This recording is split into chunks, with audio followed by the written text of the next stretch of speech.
परिचय। क्या तुम जानती हो कि जैविक वर्गीकरण क्या है? जीव विज्ञान में जैविक वर्गीकरण अथवा वैज्ञानिक वर्गीकरण एक विधि है जिसके द्वारा जीव विज्ञान जीवों को समूह एवं प्रकारों में बांटते हैं, जैसे कि वंश अथवा जाति। आधुनिक जैविकरण वर्गीकरण का मूल कैरोलस लिनियस के कार्यों में है, जिन्होंने जातियों को सामान्य भौतिक गुणों के अनुसार वर्गीकृत किया है। इस वर्गीकरण का संशोधन डार्विन के उत्तराधिकार के सिद्धांत से तालमेल बिठाने के लिए होता रहा है।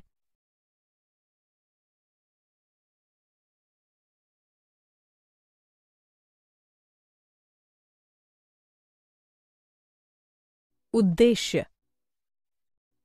इस पाठ के अंत में आप निम्न करने में सक्षम हो जाएंगे: जैविक वर्गीकरण को परिभाषित करना, वर्गीकरण के इतिहास का अध्ययन करना, विभिन्न जगतों को पहचानना, द्विजगत वर्गीकरण को समझना, तीन जगत वर्गीकरण का अध्ययन करना, चतुर्जगत वर्गीकरण के बारे में जानना,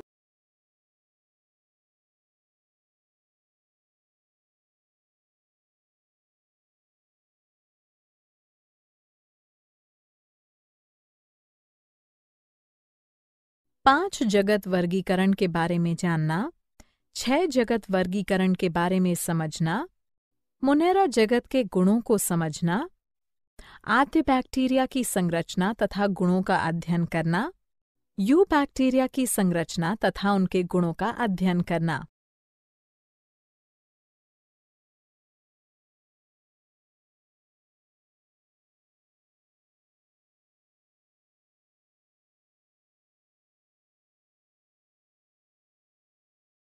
वर्गीकरण का इतिहास।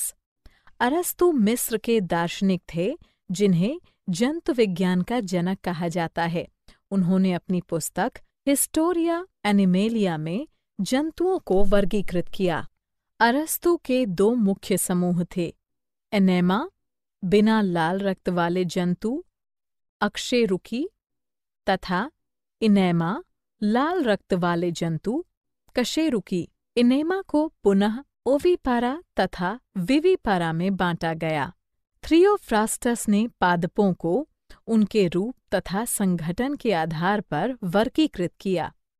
उन्होंने उसे वृक्ष, घास, छोटे घास, जड़ी बूटी के समूह में बांटा।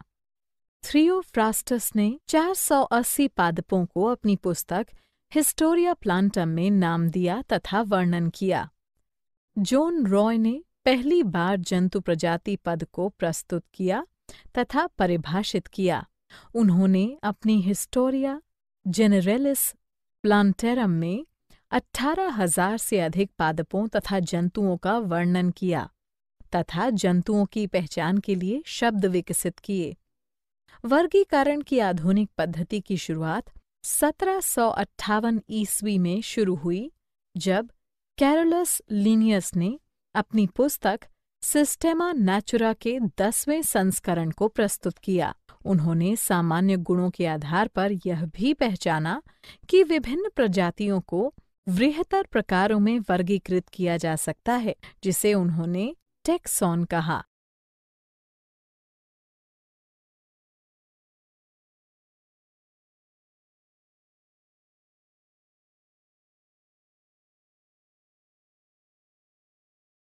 वर्गीकरण की पद्धति। जीवों के वर्गीकरण की भिन्न भिन्न विधियां हैं। जगत की संख्या के अनुसार वे निम्नलिखित हैं: द्विजगत पद्धति, तीन जगत पद्धति, चार जगत पद्धति, पांच जगत पद्धति, छह जगत पद्धति।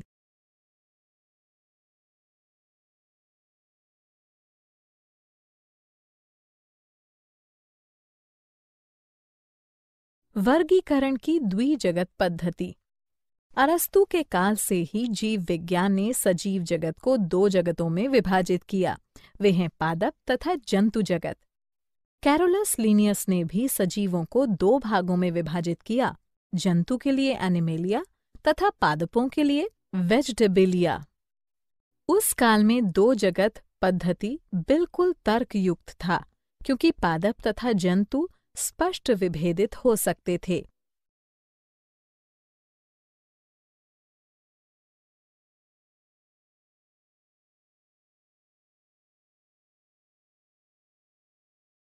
वर्गीकरण की 3 जगत पद्धति। जर्मन प्रकृतिविद अर्नेस्ट हेकल ने 1866 ईस्वी में अपने जनरल मॉर्फोलॉजी डेर ऑर्गेनाइजेशन में एक कोशिकीय प्रोटोजोआ तथा शैवाल को शामिल किया तथा तीसरा किंगडम प्रोटेस्टा को जन्म दिया। प्रोटेस्टा का अर्थ होता है सवों में प्रथम अथवा आदिकालीन।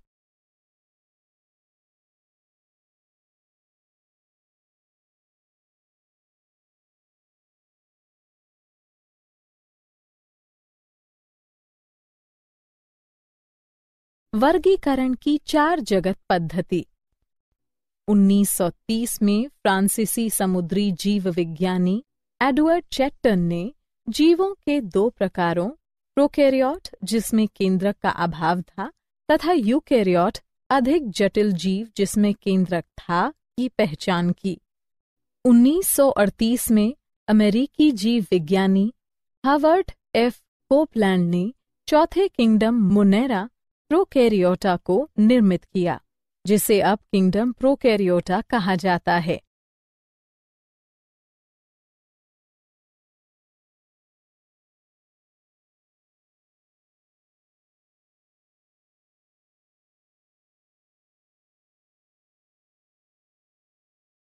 वर्गीकरण की 5 जगत पद्धति। 1969 में अमेरिकी परितंत्र विद रॉबर्ट एच हिट्टेकर ने प्रतिपादित किया कि फंजाई अन्य सूक्ष्मजीवों से काफी अंतर रखता है, जिससे उसे एक अलग किंगडम नाम दिया गया। इन्होंने वर्गीकरण की 5 जगत पद्धति को जन्म दिया। इसके अंतर्गत था मोनेरा, प्रोटेस्टा, फंजाई, कवक, प्लांटे, पादप एवं एनिमेलिया जंतु। 5 जगत वर्गीकरण कोशिका की जटिलता, जीवों की जटिलता, पोषण के प्रकार तथा मुख्य पारितांत्रिक भूमिका पर आधारित है। विट्टेकर की योजना को सजीवों के तार्किक वर्गीकरण के रूप में आज भी व्यापक स्वीकृति मिली है।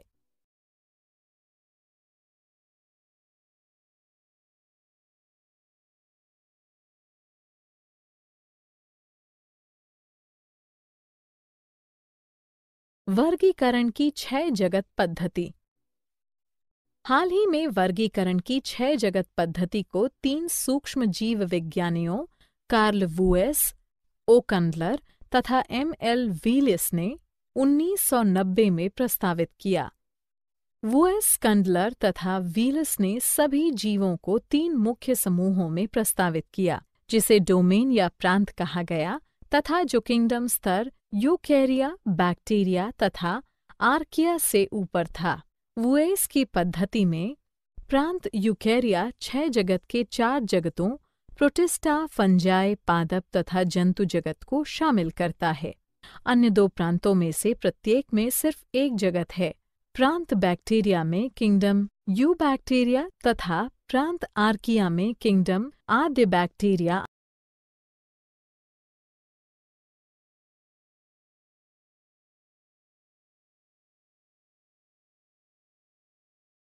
पांच जगत के गुण। कोशिका के प्रकार, कोशिका भित्ति, नाभिकीय झिल्ली, शरीर संरचना, पोषण के प्रकार।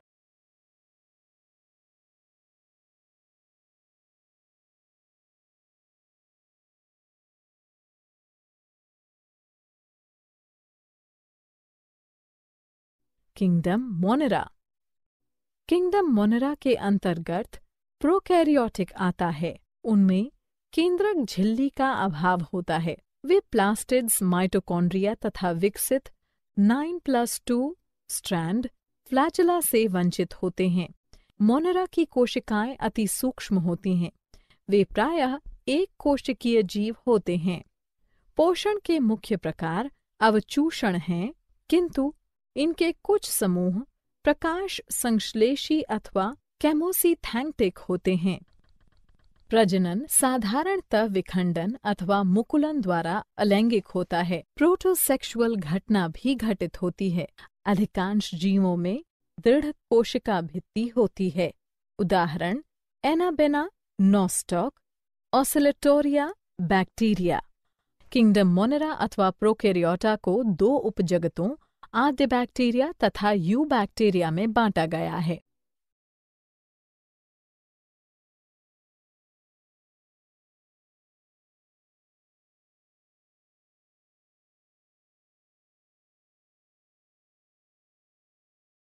आद्य बैक्टीरिया। अधिकांश आद्य बैक्टीरिया स्वपोषी होते हैं। आद्य बैक्टीरिया अपने उपापचय क्रियाओं को करने के लिए आवश्यक ऊर्जा रासायनिक ऊर्जा के ऑक्सीकरण से प्राप्त करते हैं, जैसा कि आवश्यक गैसें अमोनिया, NH3, मीथेन, CH4 अथवा हाइड्रोजन सल्फाइड H2S, जिससे एक एमिनो अम्ल तथा प्रोटीनों का निर्माण होता है। आद्य बैक्टीरिया को 3 समूहों में बांटा गया है: मैथेनोजेन्स, थर्मोएसिडोफिलस, हैलोफिलस। मैथेनोजन अपनी उपापचयी क्रियाओं के परिणाम स्वरूप मीथेन का निर्माण करते हैं। ऑक्सीजन की उपस्थिति में मैथेनोजेन की मृत्यु हो जाती है। इस प्रकार वे दलदली तथा कच्छ क्षेत्र में पाई जाती है, जिसमें सभी ऑक्सीजन अन्य जीवधारियों द्वारा ग्रहण कर लिए जाते हैं जो इन वातावरणों में वास करते हैं। दलदलों और कच्छ की मीथेन गंध विशेषता का कारण मीथेनोजेन ही है। थर्मोएसिडोफिलस अत्यधिक गर्म तथा अम्लीय वातावरणों में वास करते हैं, जैसा कि गर्म झरने। कई थर्मोएसिडोफिलस हाइड्रोजन सल्फाइड को अपनी ऊर्जा स्रोत के रूप में प्रयोग करते हैं। हैलोफिलस अत्यंत लवणीय वातावरण में जीवित रहते हैं, जैसे ग्रेट सॉल्ट झील तथा मृत सागर, जो कि अत्यधिक क्षारीय वातावरण है।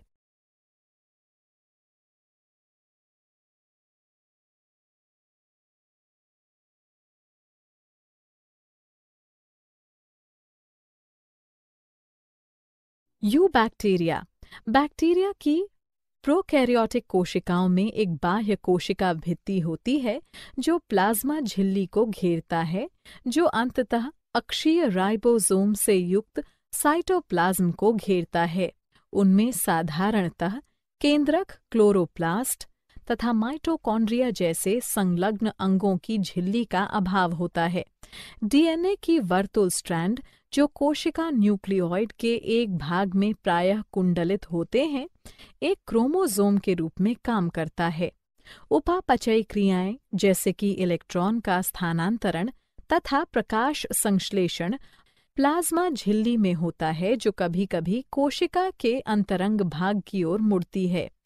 बैक्टीरिया की सबसे सामान्य आकृति छड़ाकर, जिसे बैसिलाई गोलाकार, जिसे कोकाई तथा कॉर्कस्क्रू की आकार, जिसे स्पाइरला कहते हैं। बैक्टीरिया की कोशिका भित्ति में अद्वितीय पदार्थ पेप्टाइड होता है। ग्राम स्टैनिंग तकनीक बैक्टीरिया में कोशिका भित्ति रचना के 2 प्रकारों में भेद करता है, जो उन्हें ग्राम धनात्मक तथा ग्राम ऋणात्मक के रूप में वर्गीकृत करने में हमारे सहायक हैं। अनेक बैक्टीरिया गतिशील होते हैं तथा इनमें एक या अधिक फ्लैजेला होते हैं। यू बैक्टीरिया निम्न 8 प्रकार के होते हैं: एक्टिनोमाइसिस, कीमोऑटोट्रॉफ, साइनोबैक्टीरिया, एंटेरोबैक्टीरिया, ग्लॉडिंग तथा मुकुलन बैक्टीरिया, स्यूडोमोनास, रिकेटिसियासिस तथा क्लेमाइडियास, स्पाइरोचैट्स। एक्टिनोमाइसिस बीजाणु उत्पन्न करने वाले जाल शाखित तंतुमयी ग्राम धनात्मक मृदा बैक्टीरिया हैं। कीमोऑटोट्रॉफ एक बैक्टीरिया है जो अपनी ऊर्जा अकार्बनिक रसायनों से प्राप्त करते हैं। साइनोबैक्टीरिया प्रकाश संश्लेषी बैक्टीरिया का एक रूप है जो समुद्री तथा स्वच्छ जल वातावरण में सामान्य गहरे पिगमेंट वाले होते हैं तथा प्रदूषित जलों में पुष्पण उत्पन्न करते हैं। एंटेरोबैक्टीरिया ग्राम ऋणात्मक छड़ाकार बैक्टीरिया है जो बीजाणु उत्पन्न नहीं करते हैं, प्रायः वायवीय परपोषी रोगवाहक होते हैं तथा ब्यूबोनिक प्लेग तथा हैजा उत्पन्न करते हैं। ग्लाइडिंग तथा मुकुलन बैक्टीरिया ग्राम ऋणात्मक होते हैं जो ग्लाइडिंग गति प्रदर्शित करते हैं। स्यूडोमोनास पोलर फ्लैजेला वाले ग्राम ऋणात्मक परपोषी हैं जो मृदा बैक्टीरिया का सामान्य रूप हैं तथा कुछ पादपों के रोगवाहक हैं। रिकेटिसियस तथा क्लमाइडियस लघु ग्राम ऋणात्मक अंतराकोशिकीय परजीवी हैं जो मानव के रोगवाहक हैं। रिकेटिसियस तथा क्लेमाइडियस लघु ग्राम ऋणात्मक अंतरकोशिकीय परजीवी हैं जो मानव के रोगवाहक हैं। स्पाइरोकीट्स दोनों सिरे पर फ्लैजेला युक्त लंबी कुंडलित कोशिकाएं होती हैं जो जलीय वातावरण में समान होते हैं तथा रोगवाहक होते हैं।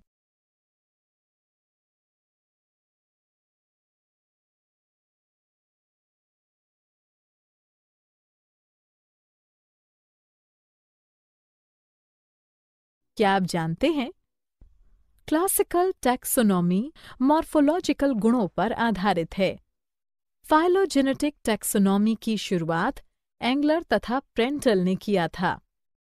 क्लेडोग्राम क्लेडिसाटिक में एक शाखित डायग्राम है जो उनके व्युत्पन्न गुणों के संबंध में प्रजातियों के बीच संबंध निरूपित करते हैं। कैरोलस लीनियस ने फाइलम तथा प्रोटिस्टा शब्दों को सृजित किया था। लाल डाटा पुस्तक विलुप्त तथा संकटग्रस्त जीवधारियों का रिकॉर्ड रखता है।